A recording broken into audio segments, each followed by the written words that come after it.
Hey, Orner, how's it going? I'm fine, thanks. Yeah, long time no chat, kind of. Yeah, it's been a while. Yeah, how was the holidays?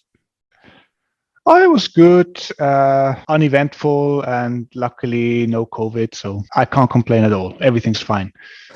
That's always positive. So yeah, like I was kind of curious, like, did you get to do anything exciting for the holidays, or were you kind of stuck inside the whole time? I heard that your Europe area is kind of locked down, like a little bit less lockdown than before, but everywhere. Yeah, I guess with the latest variant that started early December or so, at least it became more prominent early December, the Omicron, that yeah, the restrictions just didn't go away. And for a short term, they were, I think, quarantines again or something. But here, at least, it didn't really make a big change. The case numbers went up. I understand that it wasn't that dramatic in terms of severe cases. So, I mean, I'm happy that it didn't go too bad. Yeah, it's the same in Japan. Everyone is going to the hospital, but no one is. I don't know. I've heard mixed cases. Like the hospitals say they're full, but then I've heard my friends who work at the hospitals say they aren't full, and that Okay. if they people just go in and go out because it's not that severe. So I don't know what's true, what's not true, honestly. But I just stay inside. I want to kind of cover some ground about regarding use from the last time we talked. A lot has happened. I think we had three governance proposals that passed, and then also Mhm. two that have been implemented, right? Yeah. So I think, yeah, TZBTC staking, the LP staking was implemented. Looks like pretty much flawlessly, right? And then the flat curve pools have also been implemented.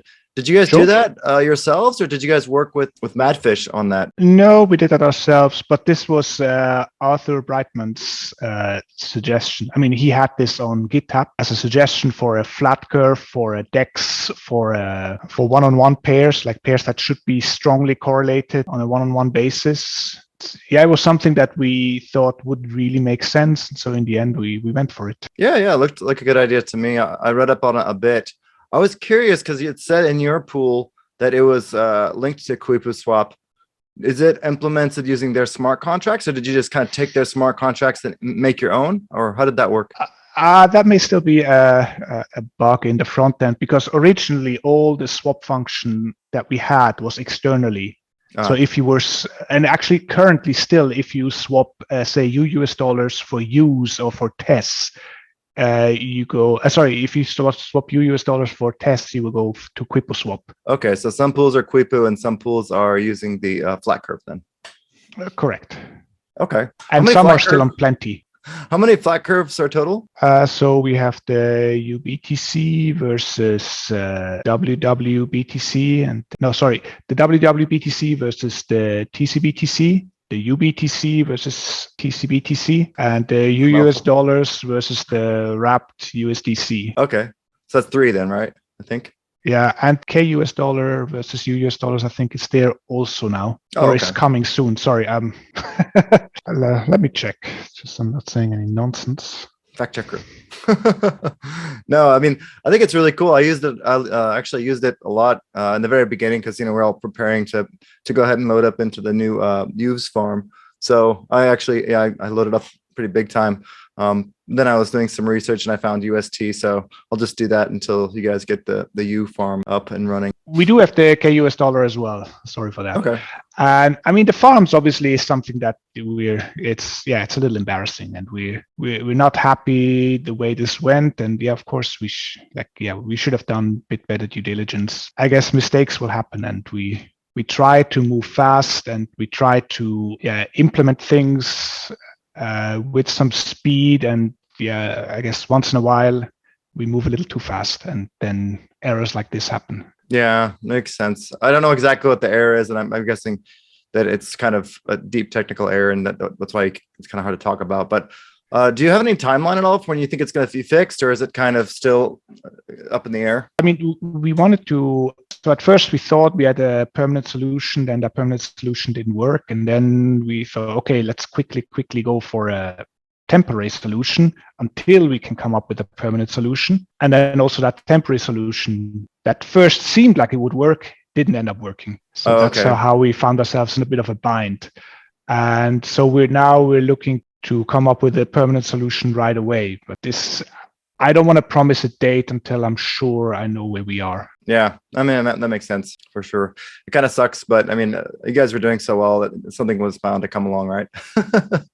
Yeah, I hope this is not always going to be the case, but yeah, it's really disappointing, and we hope that we can avoid such mistakes in the future. But once in a while, yeah, we will be bound to run into some trouble. It's just we can't check everything to the nth degree, especially if it's not security relevant. If we're just looking for features and want to move forward. So obviously we hope that you're going to come back all your wealth Oh back to yes, you so this much, so once. much.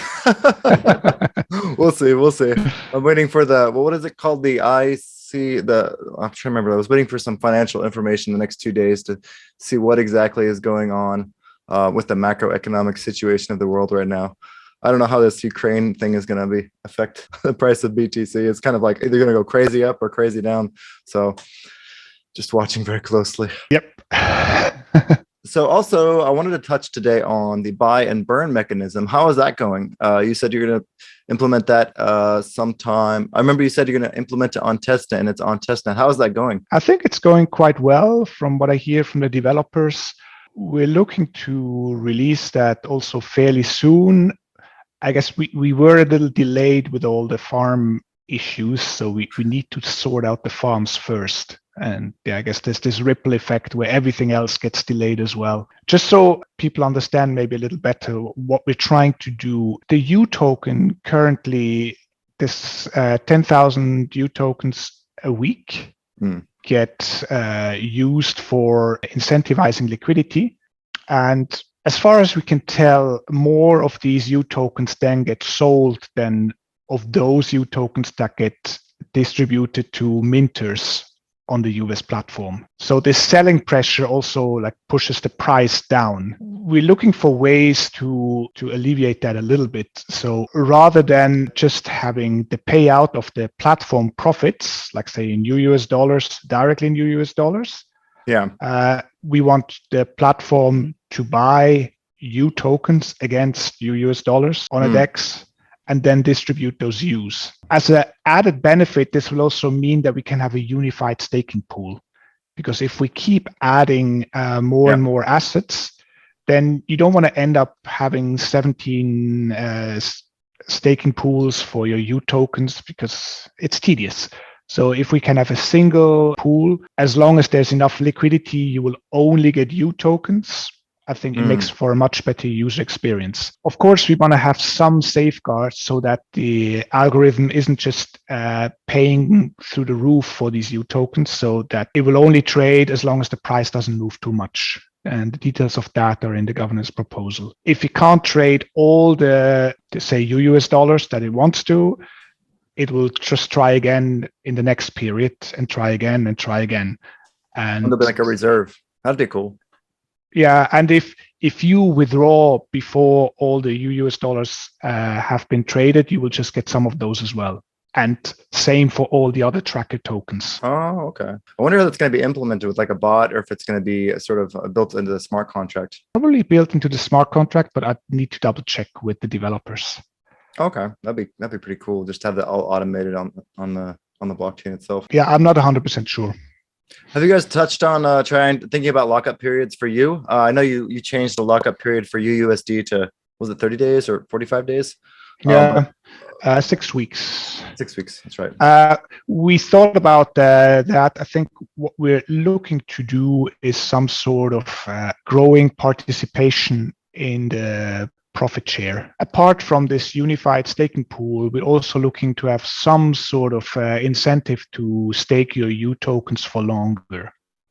Because what we don't want is this just very quick interaction. So we really want to incentivize long-term holdings of U tokens. One way of doing this is increasing the weight of the U tokens in the staking pool over time. So that say you stake 1,000 U tokens, on day one, the weight will be lower than say a month later or 2 months later.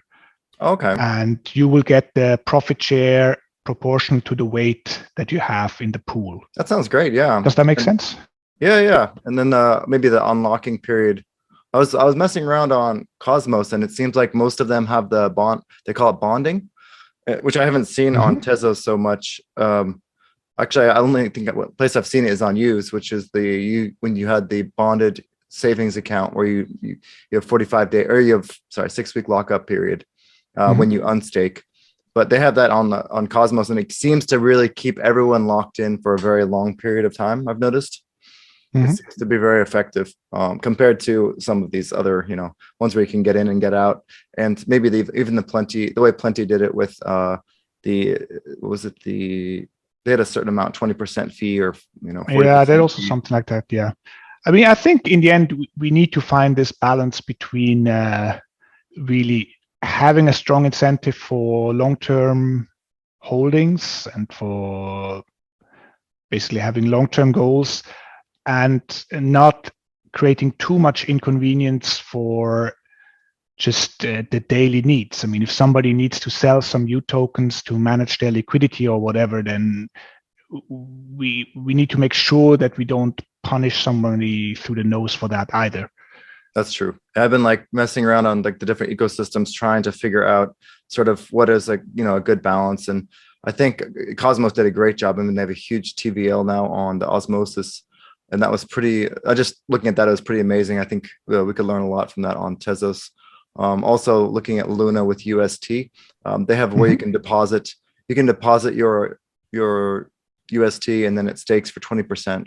And then you can withdraw at any time in case you have to pay back your collateral. But as of right now, I think it's very, what do you call it, subsidized by, like, Mm-hmm. they're just trying to give as much interest as possible so they can have the largest amount of TVL. So I think they're throwing a lot of money into it just to get higher TVL to attract more people to put into savings.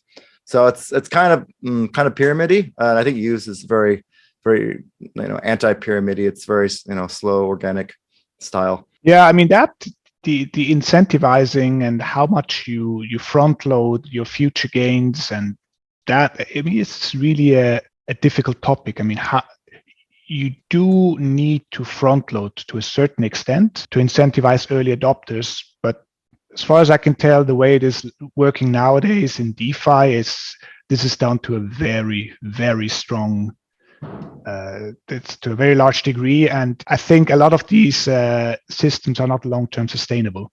Yeah. And if you try to do a 2 year pump and dump, that's fine. But if you try to create something that's long-term viable, then it's a bit of a different story. Yes, definitely. And one thing I did like about the Osmos that I actually didn't mention, that actually you guys are doing the exact same thing. So it's kind of, that really kind of hit me hard, was that they have a really strong governance model, and they have votes on things every other day. And the more weight you have in the vote, sort of, the more likely it is that it's going to pass. And so Mhm. people who have a lot of, the main token, they want to start their own project, so they want to have an incentivized pool, so they don't want to sell the main token because they want to build a vote in the pools that they like, so that way they can get their other Mhm. projects going. So I think that was a really interesting thing, and you guys actually do that a lot as well with the governance, which I think a lot of other, so Tezos is really popular for people who like governance, but we only vote Mhm. once every 3 months, right? So, well, we vote like in between, like there's different periods, but we have Yeah. one proposal period every 3 months, whereas you do one every month, every 30, 15 days almost. I mean, look, eventually there will be more of a stable rhythm, but given it's still early days, a lot of things are still a bit more on an ad hoc basis, and we have plans, and then we change those plans, and then we make plans again, and then we change them again. So Yeah. And then I think if people were kind of smart and thinking about Youves as a partnership in the future, that they would want to start, stacking up those U tokens. So that way, when the government's proposals sort of reach a point where you can add incentivized pools, then those partners will be like, oh, we have a lot of we have a lot of, power over the governance. Now we can utilize that to their advantage, so that they can have a really nice U pool on, like, the number one TVL, Tezos Defi. So yeah, I think that'd be really cool if that ends up happening in the future. But yeah, obviously we hope so. I mean, we hope that this will keep growing, and that we have a little more predictability within the progress of the platform. But yeah, it's still early days, and yeah, hopefully soon this will improve a little bit. Definitely, definitely. Well, I'm really excited. I voted every time, I think. So, Very good. so I did want to also touch on a bit about sort of talking about how you would like to sort of implement, how you would like to see sort of maybe UUSD or some other maybe stable coin, or what's your viewpoints of the liquidity on the liquidity banking protocol right now? Do you think Mhm. BTC is good? Should we be using wrapped BTC? Do you think we get more volume, more TVL if we use the wrapped version over the the one that was minted by the minteries, or do you think we should kind of go with sort of what do you call it, USDC, or maybe even a synthetic asset because of the like increased likelihood, increased risk of having a USDC, which the SEC could come after something like that and kind of attack it, and that's actually a very high risk asset in some people's opinion, especially the Bitcoin bulls. They're very sort of adversive to the USDC argument, and they'd rather go see a synthetic asset that was sort of incentivized. Sure. I'd say for us, and we thought about this for a long time, what we saw early on in the launch of the US dollar was that as long as the main DEX listing was against TES or against Plenty, that the peg of the US dollars would always be very dependent on no big movements of the other asset. And this is something that's just not very convenient because the markets are still not crazy efficient and crazy liquid. So you can't rely on arbitrage always coming and fixing these pools to be back at where they should be. And as an additional problem is that actually pure arbitrage is quite difficult with something like the US dollars, unless it's above the bailout price or below the conversion price, because like you don't have a date on which it is worth one. And this is maybe something we can look at eventually. So if we can list the US dollars against something that already tracks the dollar price fairly well, such as USDC or wrapped USDC, it makes our lives a hell lot easier. It's actually a similar issue with the UDeFi, where we see that because, there's not an awful lot of liquidity, but if we could list that against something that tracks the price of the DeFi index, it would make everything a lot easier. That actually, now, also with one of the proposals that you mentioned, the gold tracker token, the UXAU, we're kind of ready to launch that, but we also see that if we want this to be performing well in terms of tracking, it would help massively if we had a gold token to list it against. Like Pax Gold or something like that. Yeah, exactly. But as far as I can tell, on Tezos, there's no proper gold token yet. There is a pack, isn't there? You can wrap Pax Gold. I think on I think I'm 90% sure it's on, but not 99% sure. I'm like 90% sure. I have to check the Bender Labs website. Actually, I could check that. Sure. Bender Labs. Pretty sure it's on there. Pax Gold. It should be, right? Let's see. Pax G. Looks like they have Pax Standard, but they do not have. Oh, they don't have Pax Gold. They only have Pax Standard. Interesting, which is just the US dollar one. But they have the other one, the bigger one, which is Pax Gold. That's funny. Okay. Yeah, whatever. So once we have a gold token on Tezos, that would obviously make it a lot easier. And we can launch the gold token as is. I think it will just be comparatively not very satisfying if it doesn't track the gold price very well. Yeah, if there's not enough liquidity, they just kind of go up and down all the time.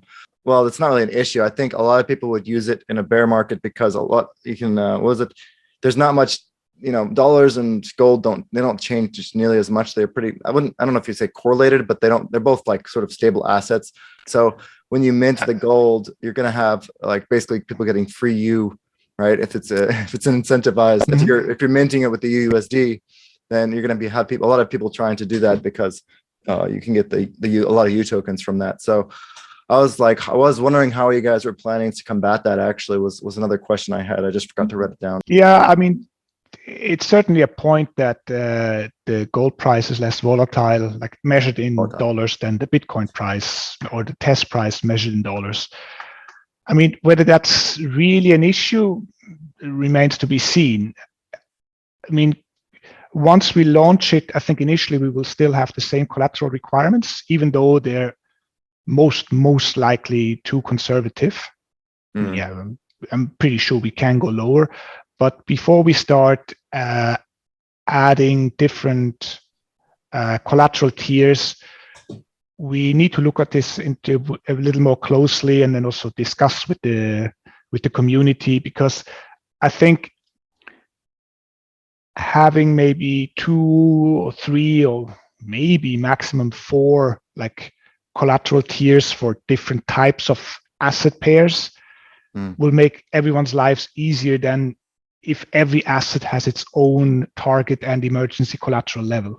Like, you wouldn't want to have whatever, say, Bitcoin's now at 280 and 195, and gold is at, I don't know, 170 and 150, or I don't know what, I think it should just be, there's the high risk pairs and the medium and the low risk pairs, or something like that. Yeah, different tiers for the what's it called, the points, the I want to say LP points, not LP points, the BPs. That's what Sushi Swap does, right? Sushi Swap and all the big AMMs do. They give out certain percentage of the of the sort of U inflation, and then you align that based on the risk of the asset going up. Yeah, that's something I had a brief look at this. I haven't really gone through it fully. I mean, there's basis points. That's what it was.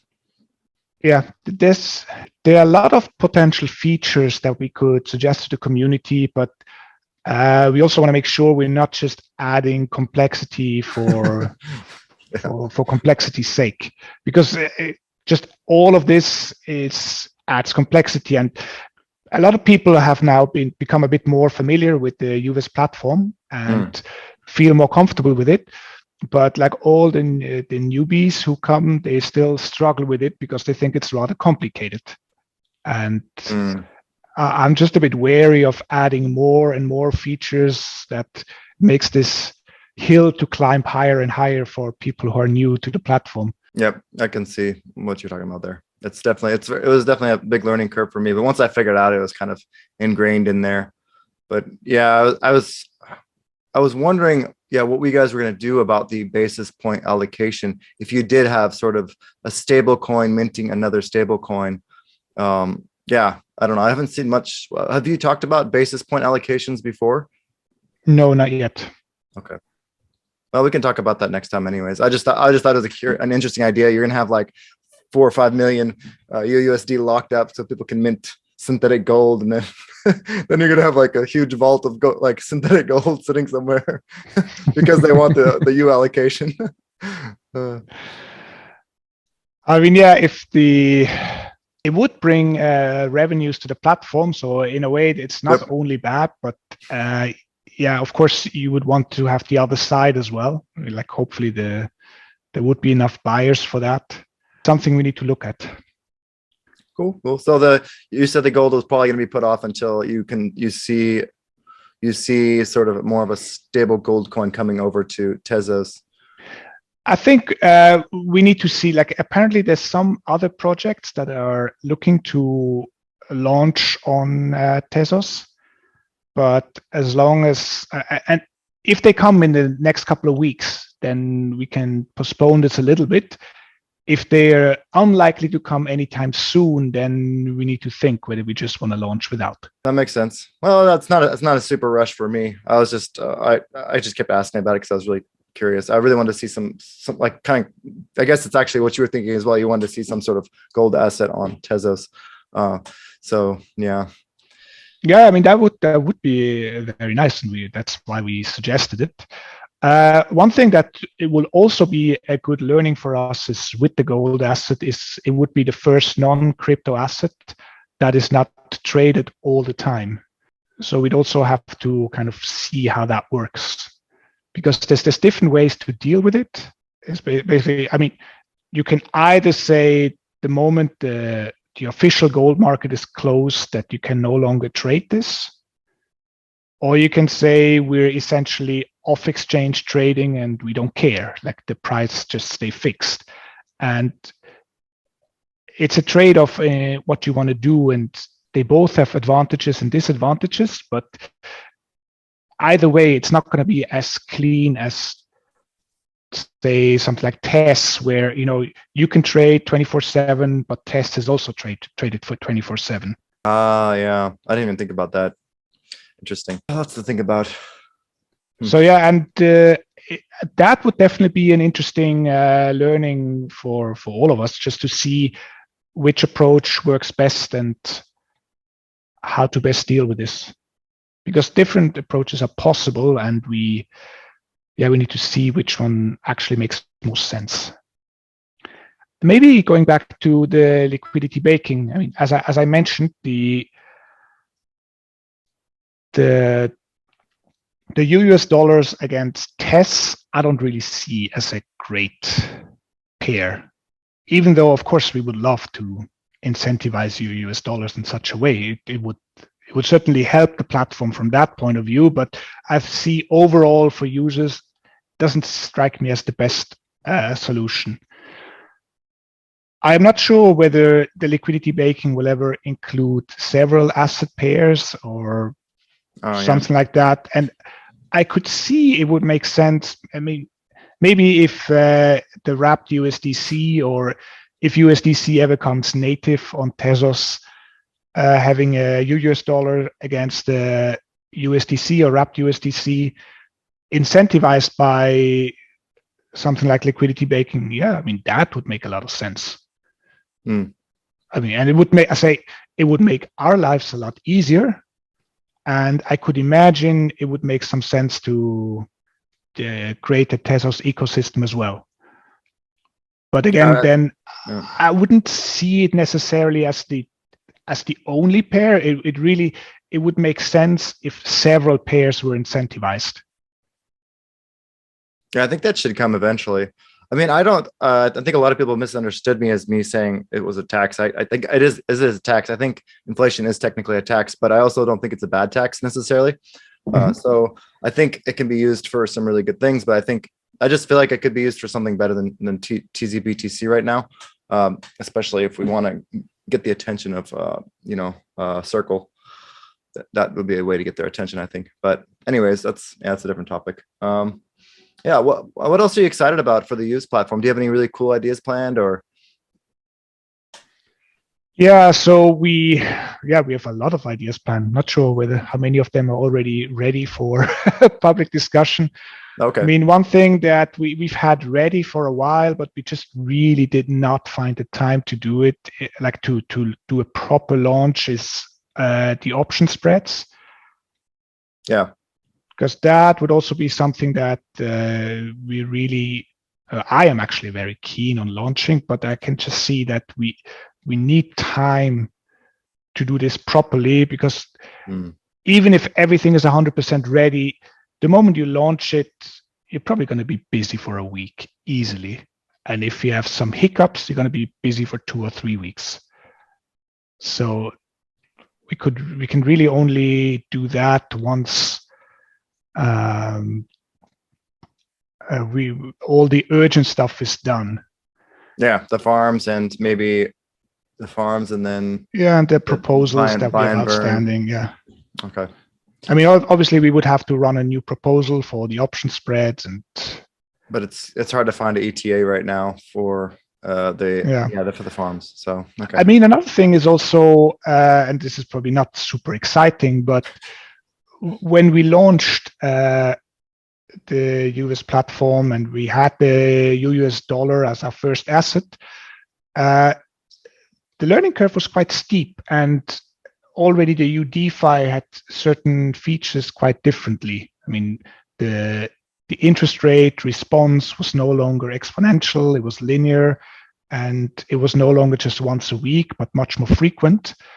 And these are certainly things that we would like to eventually harmonize as well for the US dollar, so that they all have the same interest rate response. But this would be quite a big thing, because then you need to now move all the existing US dollar vaults from the old home to the new home.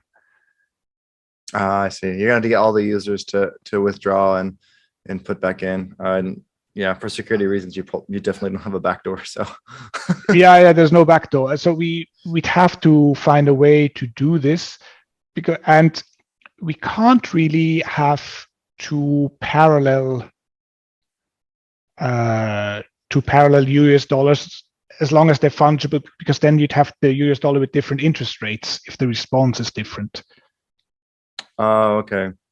So you'd have to give like a cutoff date for the current pools, and then you would want to give users enough time to kind of get out, and then they'd have to exchange their UUSD for the new USD. Is that what you're saying? I mean, it could be the same UUSD, but then the vaults would have to change or something. Oh, okay. We just have to find a way to not run into any trouble there. And this is quite a major operation. Couldn't you cut off the flow? Say you have 1 month to get out, or you're going to cut off the flow to the old vaults and just start adding the flow to the new vaults. And if people don't switch, I think, Youves is a very much like long-term strategy compared to like other, Tezos Defi where they have short-term farms, right? But I think with Youves, yeah, you definitely need like a lot more lead time for users, definitely, because like 2 months or a month in order to withdraw their funds. Otherwise, it kind of ruins the point of your personal finance, right? So I think, is that the point you're making? Yeah. Also, at the moment, the whole profitability of the US platform is mainly coming from the US dollar. I mean, it's by far the biggest asset that we have. I mean, okay, the UBTC and this has also grown a bit, but we want to make sure that we don't have too much churn when we enforce this kind of change. Because imagine half the users say, I can't be bothered, wouldn't be good. Yeah. Well, I mean, you could do that in a whole governance vote as well, and then make sure everyone reads the governance vote. I don't know. Yeah. Because in my experience is everyone always reads all the documents. Yeah, right. Well, yeah, I guess, but it would be cool if that was the case. I think having more balanced interest rates would be pretty cool. And plus, I think but also with the consolidation of the U pools, buy and burn U, that kind of mechanism would kind of fix that as well, right? Yeah, and I think there's a number of ways to go about this, and this would probably help. But also, we don't want to do too many of these major overhauls of these vaults. So we need to see whether there's other things that are like a little further down the road that should be done in the same run as well. It's almost like, when you open up the streets to change some tubing or whatever, you probably want to think like, am I going to do this 2 months down the road, like 2 months down the line again, or like, should I plan this all right now? And it's a bit like that. So there were people asking whether we could have multi-collateral vaults, or having vaults with like a single vault that can create several assets, or like you could have one asset and move to the other, similar as Synthetics does. I mean, these are all ideas that are quite interesting, but would also, again, create more complexity, especially with the bailout and the conversion and the step in, where you start exchanging collateral for the minted asset. So all of these are, in a way, it would be desirable per se, but we have to see whether we can make it work without creating too much complexity and too much potential pitfalls for the user and for the platform. Yeah, it makes sense. Makes total sense. You don't want to like have a sewage leak, twice in a couple months. So, well, I think that actually pretty much wraps it up today. I mean, we covered all of the sort of the main things the main upgrades to the Youves platform in the past couple months. We've had the TZ/BTC staking, sort of the U token, and you've also had the flat curve staking, and you also have implemented all of the different swap mechanisms right into the Youves platform itself. And then we also covered sort of the delays with the farming. It's just they're not sure. We don't quite have an ETA on it, and also with the UAX Gold. We were kind of waiting to get that you guys are waiting to get that implemented because of the sort of you don't have a proper, what do you call it, a pair for it. You want to get like a gold token on Tezos if possible before you go ahead and release this feature, just so that the price can remain more stable, right? Yeah, XAU. But yeah, XAU. Having the stable pair would be ideal. Okay, that makes sense. And I think that's pretty much the main points we covered, right? Yeah. Oh, yes. And then also you're going to go ahead and implement the buy and burn you, hopefully here soon, maybe in the next month or so. So that should be really exciting. Yeah, I'm very curious about that and very excited. And let's hope we can stabilize the price and hopefully create more long-term demand. Yeah. Well, I definitely see everybody flocking over to Youves, so I don't see that becoming a problem in the future. Okay, thank you very much. Thanks, Werner. I'll catch you next time. Thank you for updating us. Okay, thanks for having me. Bye-bye, Mac. Stay safe. Bye-bye. Bye. Bro, we need to pump it. Everybody, go to the Twitter and hashtag the things. Pump it. Pump it real good. We need a good pump. Everybody deserves a nice Tezos pump.